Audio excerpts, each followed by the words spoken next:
to, they say, listen, I'm glad I caught you, but I just wanted to tell you something real quick. And then they give you a compliment. It fills you up in such a way that it puts you in a completely different state for the rest of the conversation. It opens your mind, saying, yeah, sure, whatever. Okay? Can you feel how that would be a benefit for you to develop as a muscle? And if you're going to go do an invitation, do a sincere compliment. One of the ones for family we'll talk about is, I always appreciate the fact that you support me no matter what. And I'm grateful for that. It's one of the best you could ever use for family, if it's true.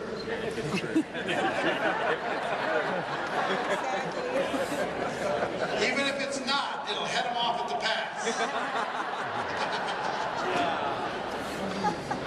All right, step 3 is the invitation.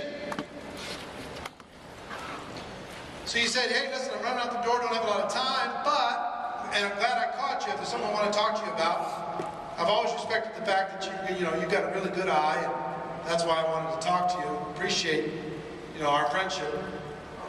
And then you go into the invitation. And there's different kinds of invitations. I will tell you, the thing that I've seen happen in send out cards more than anything else is 99% of the invitations are direct. A direct invitation. Using a direct approach. I want to recruit you. You can make a lot of money. I'm going to do something powerful. You can come with me. A direct approach can work if you have influence over another person. But if you don't, it's very threatening. It's a little bit intimidating. People will become a little bit defensive to that approach. So if you just say, I've got something for you, and you should listen to me, this would be great, and here's this great thing, and you should do it, and you'd be perfect. The direct approach can work, but I will tell you to be very cautious with it. Don't use it that much. I would say the direct approach should be used maybe 10% of the time. 10% maximum. When I first started, I was 23, had 18 different jobs, I was a $5 an hour guy. Guess how successful I was with the direct approach? Not very successful. I had so much excitement, and I borrowed the credibility of my dad and his partner, so I got some results. Come, let's do this. They're involved, they're involved, they're involved. You'll love it, they're involved. Let's do this. We can make a lot of money, right? So that worked for a small group of people, but as soon as I went past that small group, people said, look, dude, really? Come on. Back it down.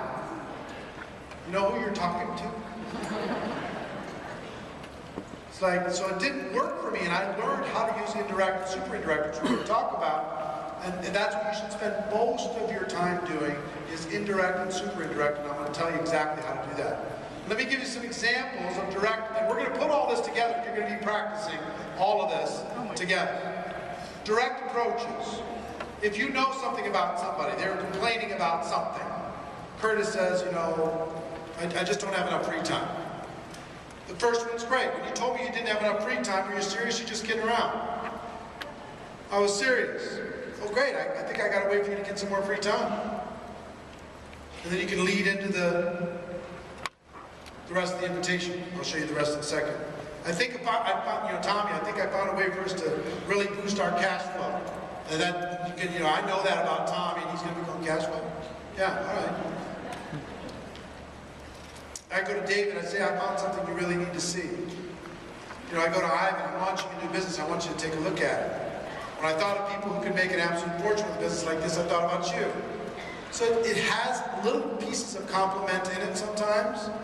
You're still looking for a job, you're looking for a different job. While you're doing that, I've got the best possible situation for you. If I told you there was a way to increase your cash flow without jeopardizing what you're doing right now, would you be interested enough to take a look? I've teamed up with a company that's opening up in this area, looking for some sharp people. I thought about you. I found something exciting. You're one of the first people I called. Would you be open to diversifying your income? Some of those things are oldies but goodies. One of them that Randy Gage uses all the time, my friend Randy Gage. With your skills, you should be making $100,000 a month. It's a shame that you're not making more money. And I'm telling you, people go, you're right. That's true. Somebody needed to say it. And I've used this one before when I've done launches, 90-day launches that we'll talk about. It's a great one, last one on page 26. This is the call you've been waiting for your whole life. I'm going to tear this thing up. I'm going to tear this thing to shreds. 1 plus 1 can add up to 10. You and me, sister, you and me, brother, we're not going to lose. I want you to find a piece of paper, and I want you to mark down the date and the time when we had this call. Because I want you to be able to point back to the moment that your life changed. Seriously. I've used that many, many, many times. You can't use it all the time, but when you're getting ready to do another launch or relaunch or a new thing, this is the call. You've been waiting for this call. I know you have. And I'm here to help. We're going to do it together. 1 plus 1 is awesome. I use that all the time. You know, you plus me, nothing, nobody can stop us. We won't be stopped. Some of you are down on your luck and you're worried about this approach. Early 2005, my whole world fell in. My entire world fell in. I lost $9 million in 90 days. I had a terrible situation happen, my heart broken. I had no money, no credibility. Early 2005. And I launched with a new company in June of 2005. And guess what I told people? This is the call you've been waiting for your whole life, because you know what? I need this more than you do. I'm going to make this thing happen. I am not going to lose. I am not going anywhere but to the top. If you get close to me, you're going to make money. You could be part of this rebuild story, and I got enough fire in this belly for both of us. Let's go. Are you in or you out? So you don't have to have money. If you're down on your luck, just let them know that it's part of the rebuild story. They just got to believe it when you tell it to them. Cold market. Have you ever thought of diversifying your income? You keep your options open, oldie but a goodie. Here's one that I use a lot. You plan on doing this for the rest of your life? Whatever it is that they're doing. Is this it? This is it? Now we're just going to ride it out? Are you thinking about, would you ever be open to something else? That is amazing for people, because they realize, no, I'm selling cars. I don't want to do this. If I sell cars a couple more years, it might be for the rest of my life, because I might just get stuck here. Help me. Get me out of here. So direct is good, but for most of you, you're going to get a diminishing return after that really small group. Indirect is much better. Super indirect is incredibly powerful. I'll talk about that in a second. Not enough people talk about super indirect. Indirect is an approach where you're not going directly at them. You're describing something and letting them naturally come to you. So, the warm market. Just started a new business and I'm scared to death. This one's awesome for friends and family. One of my absolute favorites. I just started something new and I'm scared to death. I need somebody to practice with. Can I practice with you? Would you help me? I just need a friendly face. I need somebody to not, shut me down while I'm learning. I'm just learning. Would you help me out? What are they going to say? Sure. Come on. Give me the pitch.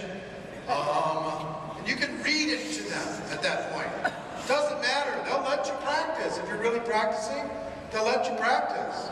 For friends and family, I'm telling you, if you do this, if one, you let them know that you're in a hurry, you got a lot of stuff going on. Two, you let them know that you appreciate the fact that they support you.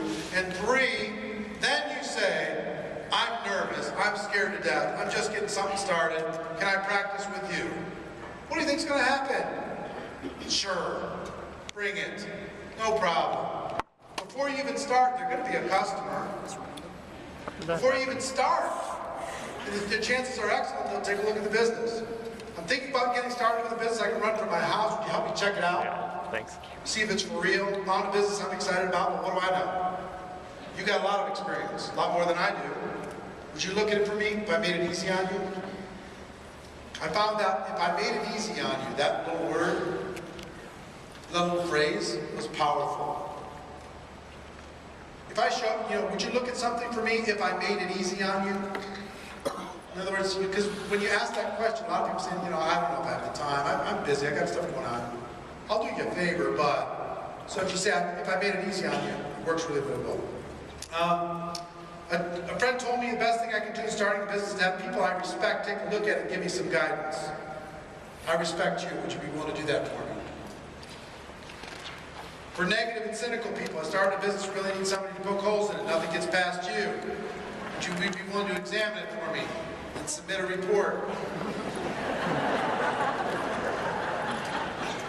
This doesn't work really well for cold market. You can do it in some instances with cold market. Let's say you're just coming into an area and you want to go to an influential person. You can go to an influential person, say a head of a church or a head of a chamber of commerce and say, I need to ask you a question. I respect you. You're a head of a business in this area. How do you think a business like this would work in this community? Would you look at it and give me your feedback? Let me know if you think this would work in Salt Lake City. Do you think it would work in Northern California? Do you think the people would get it here? That kind of thing. You could use that approach. Okay, super indirect. So we got direct and we got indirect, right? Indirect you should use about 70% of the time. 70%. And if you do it right, you won't invite the critic. Because what some people do when they do it wrong with an indirect approach is they invite the cynic. They invite the critic. Will you look at this? I really trust your opinion and I'm just getting started. They're asking for a person to be critical. But if you do all the compliment setup stuff, you shut the criticism down. You really do. They want to help. So super indirect is an unbelievable, powerful thing. This is when you go to an influential person, a person who's got some ego, a person who has a following, a person who might have a title, and they're not going to listen to you.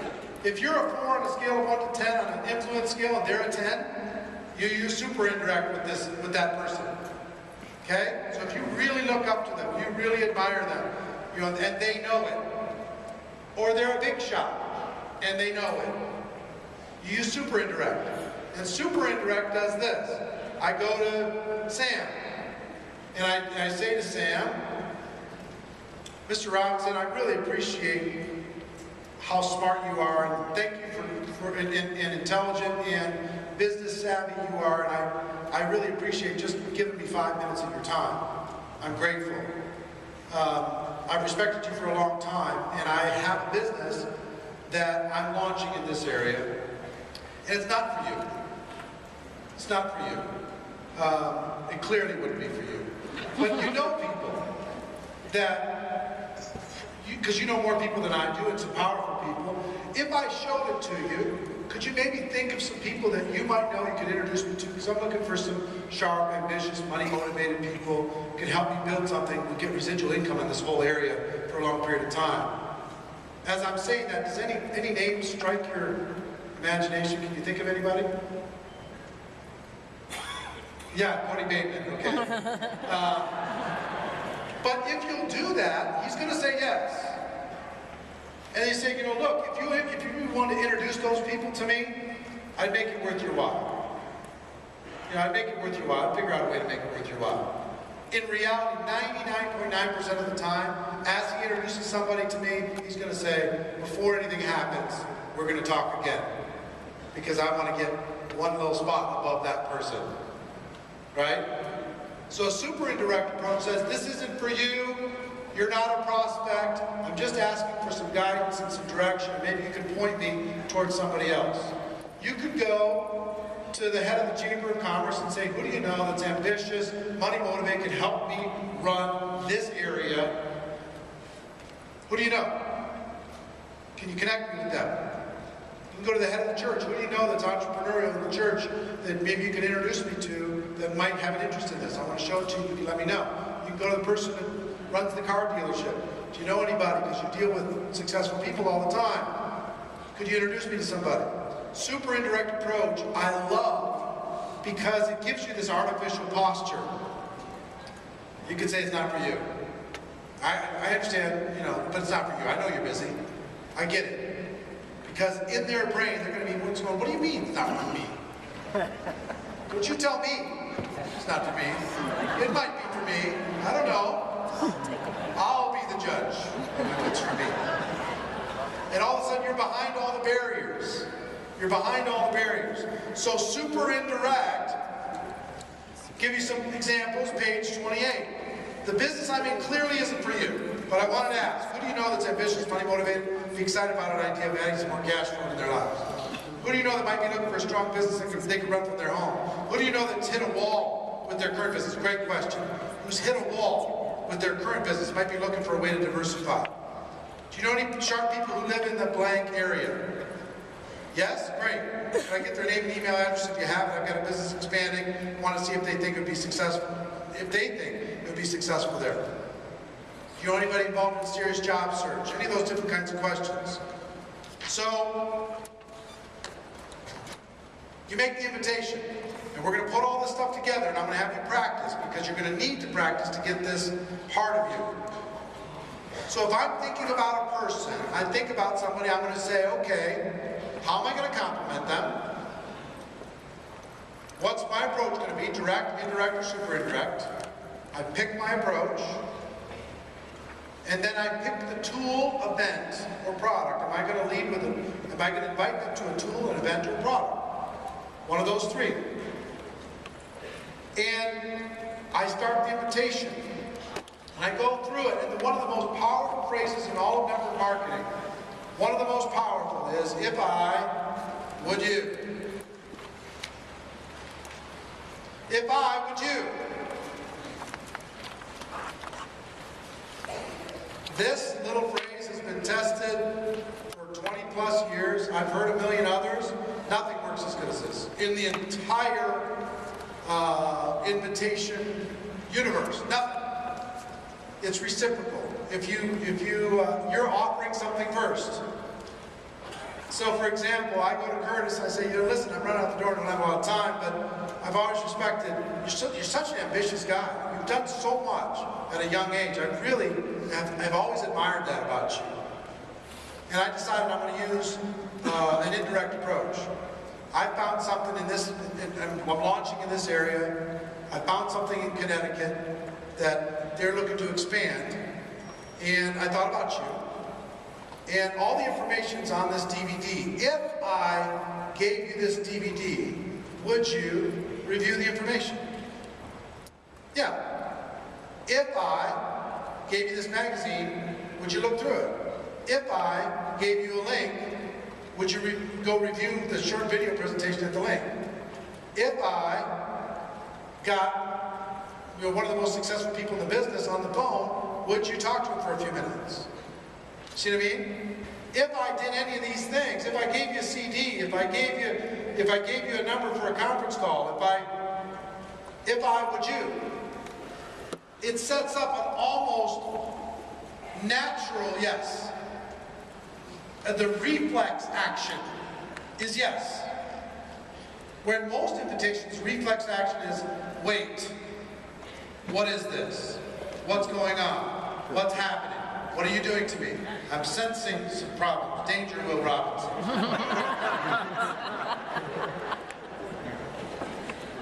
See, because what most people do is they go to Curtis and they say, Curtis, I found this business, it's called Send Out Cards, and we're going to be able to expand, and it's unbelievable, and it's going to be amazing, and you could do it, and you'd be great at this, it'd be unbelievable, and here's this DVD, I want you to watch it.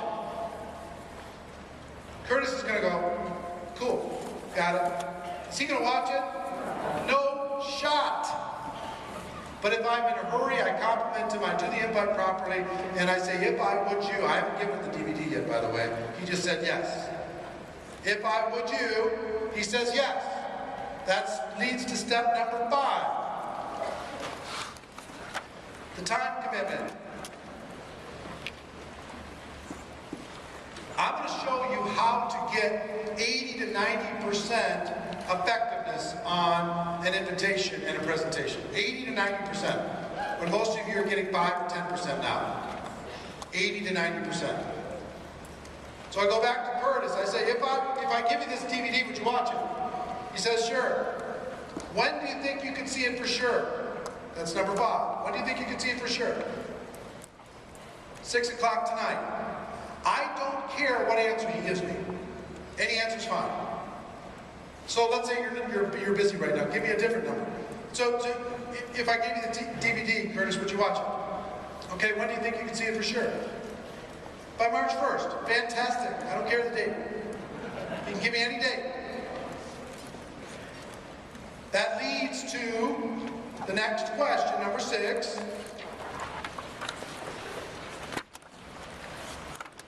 Is to confirm that date. So if I called you after March 1st, if I called you March 2nd, you'll have seen it for sure, right? Yes. That's all that confirmation is. I'm going to make them schedule an appointment, and I'm going to make them say it 4 times. And once they say it 4 times, he's made the appointment. I haven't made the appointment. So the confirmation is, let's say it's 6 o'clock tonight, so if I called you later tonight, you'll have seen it for sure, right? All right, fantastic. If he says I can watch it by next Tuesday, I'm really busy right now, we're going out of town for the weekend. So if I called you Wednesday, you'll have seen it for sure, right? All right, fantastic. I don't care. I don't push. The only time I push is when they say, oh, I'm not sure. That's when I push. And here's what I do when a person says, I'm not sure when I could see it. So if I say, let's say Stephen wants to do that with me, I say, if I gave you this DVD, would you watch it? Well, say yes first. Yes, he would. When can you see it for sure? Now you're not sure. Now he's like, I don't know. I said, listen, Stephen, I want to respect your time, and I want to respect mine. It doesn't matter to me when. Just give me a time where you will have for sure seen it. So when do you think you can see it for sure? Maybe this weekend. So again, I don't want to waste your time, don't want to waste mine. If I called you next Monday, will have you seen it for sure? Think so? Give me a time that's for sure. Otherwise, we're probably wasting our time. So you can see it by Wednesday? All right, so if I called you next Thursday, you'll see it for sure, for sure. All right, fantastic. So I might have to backtrack and do a little bit, but I'm in control. I haven't even given it to him yet. I still have it. No, not giving it to you yet. So if I gave you the DVD, would you watch it for sure? Yes. When could you see it for sure? By next Wednesday? So if I called you on Thursday, you see it for sure? Yeah? Yeah, got it. Then, step 7, you'll see why these steps are kind of easy. Get the time and number. Get the time and number. So what's the best time for me to call, Stephen? About 10 a.m.? Your cell phone okay? Call your cell phone 10 a.m. Fantastic. Step number 8, get off the phone. So, let me do this quick. I go to Phil. Or let me go, everybody talks to Phil. I want to talk to Pinky. So, I go to Pinky.